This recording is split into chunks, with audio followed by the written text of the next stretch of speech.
అందరికీ అంతర్జాతీయ మహిళా దినోత్సవ శుభాకాంక్షలు. మార్చి 8 అనగానే అంతర్జాతీయ మహిళా దినోత్సవం అని వేడుకలు జరుపుకుంటాము. అదే ఆ ఒక్కరోజు అంటే ప్రతి ఒక్క సంవత్సరం ఒక్కొక్క ప్రోగ్రాం ద్వారా ఒక్కొక్క వేదిక ఏర్పరచుకొని సక్సెస్ సాధించినటువంటి మహిళలను వాళ్ళు ఏ విధంగా కష్టపడి వచ్చారు, సమాజంలో ఎటువంటి ఒత్తిడులను తట్టుకొని ఆ స్థాయికి వచ్చారు, వాళ్ళని స్ఫూర్తిగా తీసుకుంటూ మనము ఈ వేదికలు ఏర్పరచుకొని మనం ముందుకు సాగాలి అనే విధంగా ఈ ప్రోగ్రామ్స్ చేసుకుంటాము. అదేవిధంగా 225 యాక్సిలరేట్ యాక్షన్ అంటే వేగవంతమైన చర్యలు. అంటే ప్రతి ఒక్క ప్రోగ్రామ్ లో స్త్రీని పూజించాలి, గౌరవించాలి అని చెప్తారు.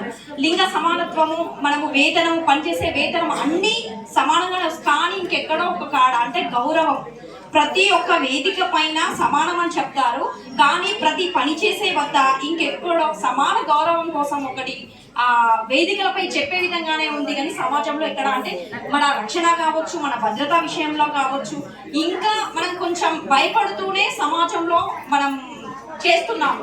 అందుకే ఈ 2025 అనేది వేగవంతమైన చర్యలుగా యాక్సిలరేటర్ యాక్షన్ అనే ఒక కొత్త వేదికగా, అంటే ఒక సర్వే ద్వారా మనకు తెలిసింది ఏంటంటే మనం ఇంకా మగవాళ్ళతో పాటు సమానంగా గౌరవించబడాలి అంటే ఇంకా 4 తరాలు పడుతుందంట మనకి. అంటే మన పిల్లలు, మన పిల్లల పిల్లలు, మన పిల్లల పిల్లలు, అంటే వేదికలపై చెప్పుకునే వరకే ఇది సాగుతుంది. కాబట్టి ఇప్పుడు బాల్య వివాహాల మీద కావచ్చు, లేకపోతే సామాజిక, రాజకీయ, సాంస్కృతిక అన్ని విభాగాలలో ప్రతి ఒక్కరము పని చేస్తున్నాం. మహిళలుగా ముందుకే వెళ్ళగలుగుతున్నాము, సాధించగలుగుతున్నాము. కానీ గౌరవించబడడం అనేది చాలా అతి ముఖ్యమైన విషయం మహిళలకి. కాబట్టి దానికోసం కూడా మనం పాటుపడాలి. అదే విధంగా అందరూ కూడా మహిళలు మొదటగా మానసికంగా దృఢంగా ఉండాలి. ఆర్థికంగా ఎదగాలి అంటే మానసికంగా దృఢంగా ఉంటేనే అప్పుడు మనం ఏం చేయాలి, ఏంది అనే ఆలోచనతో ముందుకు వెళ్తాము. కాబట్టి ప్రతి ఒక్క ఆడవాళ్ళకి మనం మానసికంగా చాలా ధైర్యంగా ఉన్నప్పుడు కలిగినప్పుడే మనం ఆర్థికంగా ఎదుగుతామని నేను చెప్పదలుచుకుంటున్నాను. కాబట్టి ప్రతి ఒక్కరూ మానసికంగా, ఆర్థికంగా దృఢంగా ఉంటూ సమాజంలో ఎవరు మనకు తివాచీలు ఎవరు పరచరు. ఫస్ట్ గా వచ్చేది అవమానాలు, తర్వాత విమర్శలు.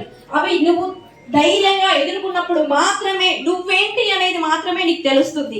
కాబట్టి ప్రతి ఒక్కరూ సమాజంలో ఎదురయ్యే అవమానాలను, ఎవ్వరూ కూడా ఈ రోజు వేదికపై కూర్చున్నారంటే అంత ఈజీగా ఎవరు కూర్చోరు. అందరూ ఎన్నో అవమానాలు ఎన్నో పడితేనే ఈ స్థాయికి వస్తాం. ఈ స్థాయి నుండి ఇంకా ఎదగడానికి ఇంకా చాలా పడాల్సి వస్తుంది.